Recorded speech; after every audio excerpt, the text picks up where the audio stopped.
Hello दोस्तों, नमस्कार। स्वागत है आपके अपने YouTube channel soft study Akash Kumar में। आज हम सब यहाँ इकोनॉमिक्स यानी अर्थशास्त्र के चैप्टर 4 पूर्ण प्रतिस्पर्धा की स्थिति में फर्म का सिद्धांत से बनने वाले जितने भी मोस्ट इंपॉर्टेंट ऑब्जेक्टिव क्वेश्चन के हैं उसके पार्ट 1 वीडियो को आपके सामने लेकर आया हूँ। ये किसी भी बोर्ड के लिए काफ़ी इंपॉर्टेंट है, तो वीडियो को पूरा देखिएगा, वीडियो को लाइक कीजिएगा, वीडियो को शेयर कीजिएगा। और बच्चे चैनल को, जो बच्चे अभी तक सब्सक्राइब नहीं किए हैं, वो जल्द से जल्द जाकर के चैनल को सब्सक्राइब करेंगे और कमेंट करना ना भूलेंगे। और दोस्तों में से ज़्यादा शेयर भी कीजिएगा ताकि उन्हें भी महत्वपूर्ण मदद मिल सके। और ये किसी भी बोर्ड के लिए काफ़ी इंपॉर्टेंट है। तो आते हैं सबसे पहले प्रश्न पे।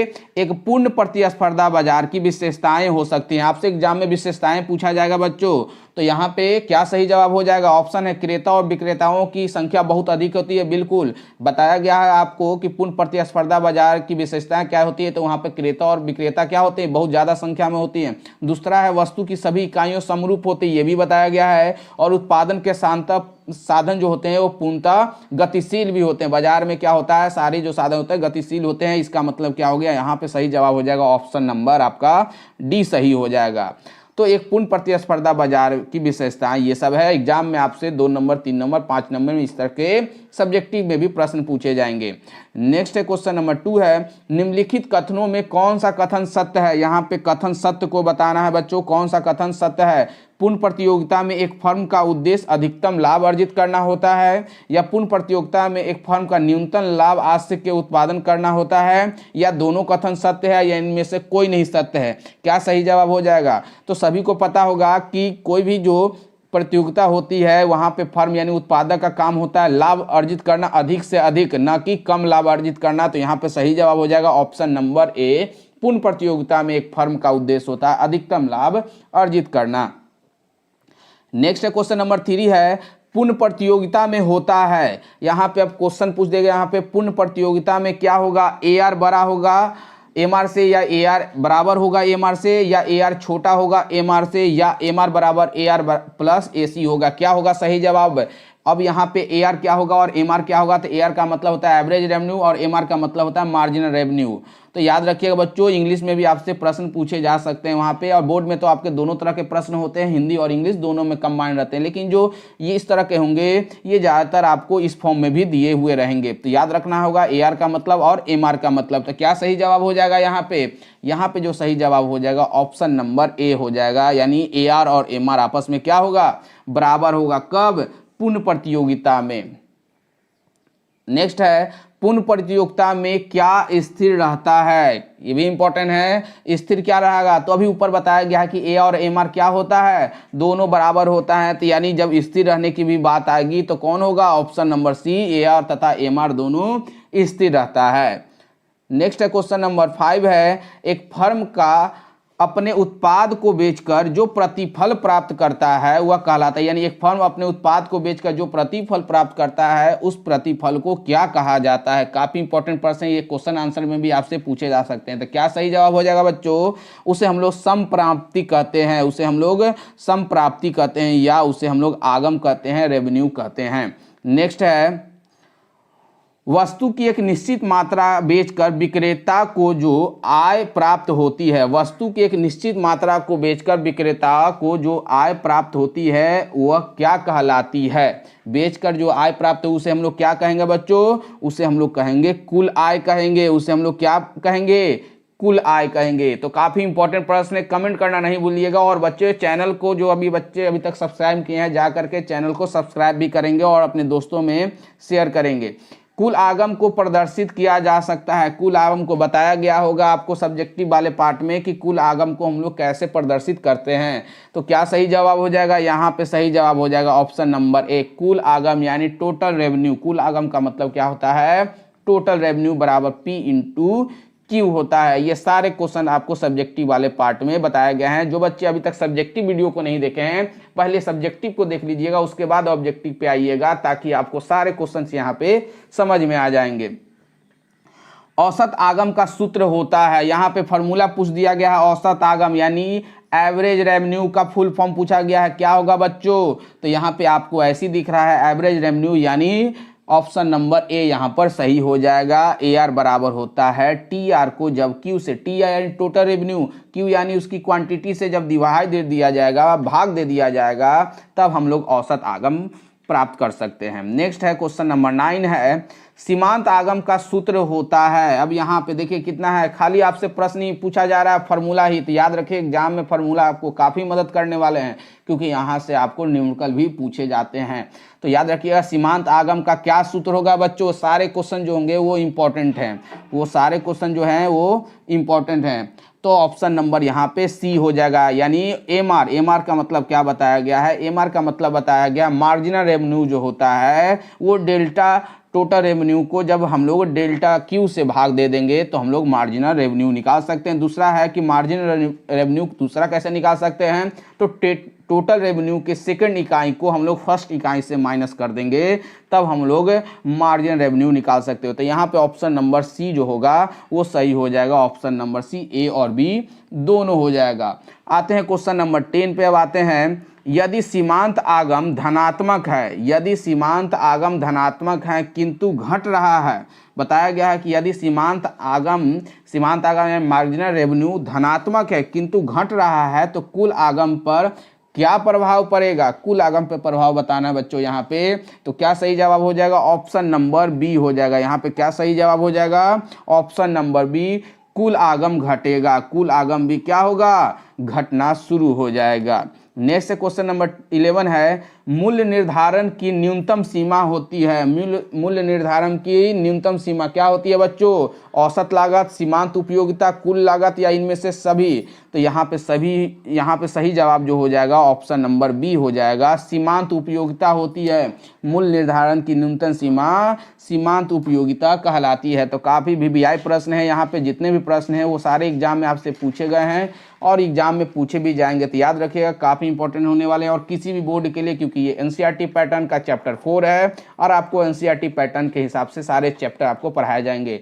इसके बाद आपको आएगा चैप्टर 5 का ऑब्जेक्टिव क्वेश्चंस और उसके बाद हम लोग सेकेंड पार्ट बुक का शुरू करेंगे जल्द से जल्द।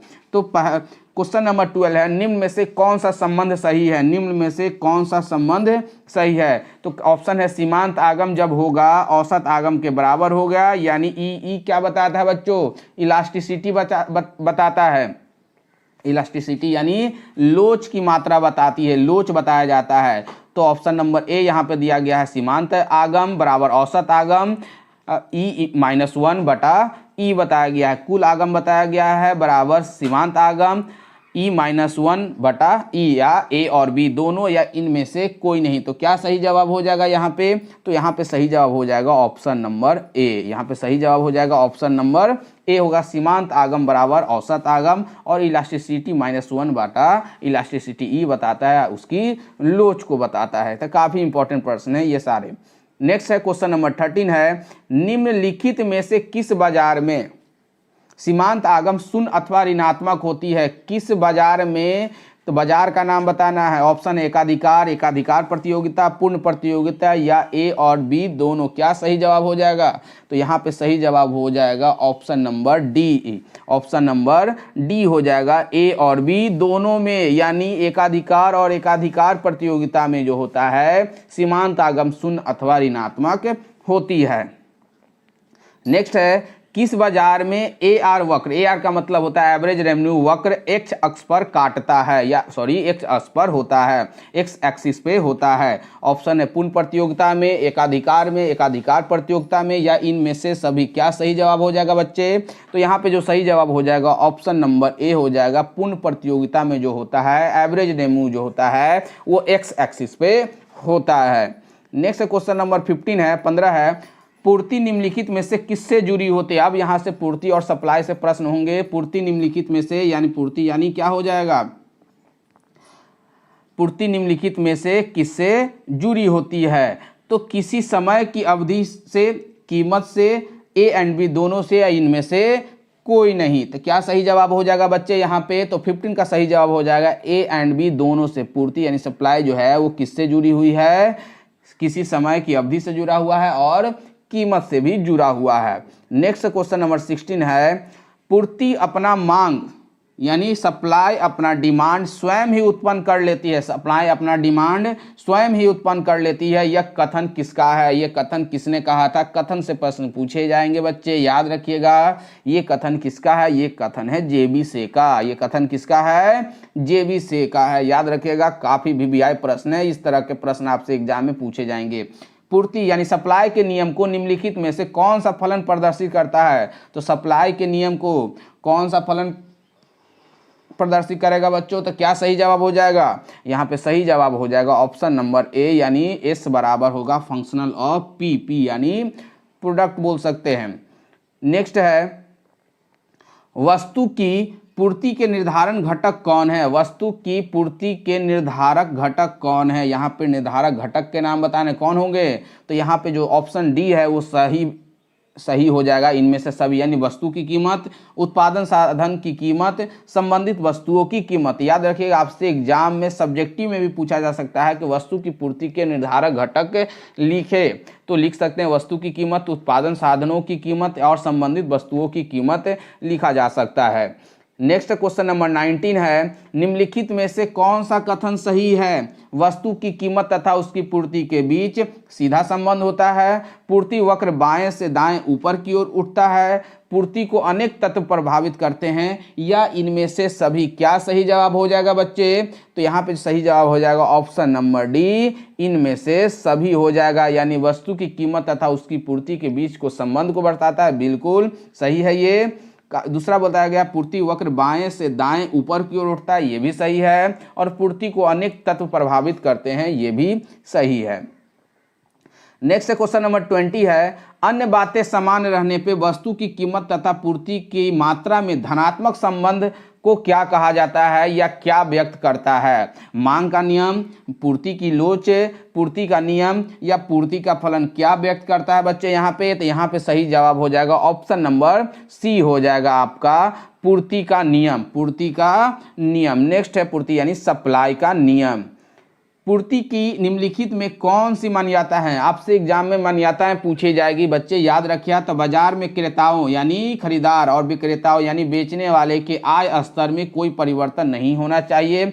उत्पत्ति के साधनों की कीमतें स्थिर रहती है। तकनीकी ज्ञान का स्तर स्थिर रहता है, या इनमें से सभी। क्या सही जवाब हो जाएगा? तो यहाँ भी ऑप्शन नंबर डी ही सही होगा, यानी इनमें से सभी। तो याद रखिएगा, ये सब आपसे सब्जेक्टिव में भी पूछे जाएंगे कि मान्यताएं बताइए, नियम बताइए। तो याद रखिएगा, यहाँ पे सब्जेक्टिव भी आपका कंप्लीट हो रहा है साथ ही साथ में।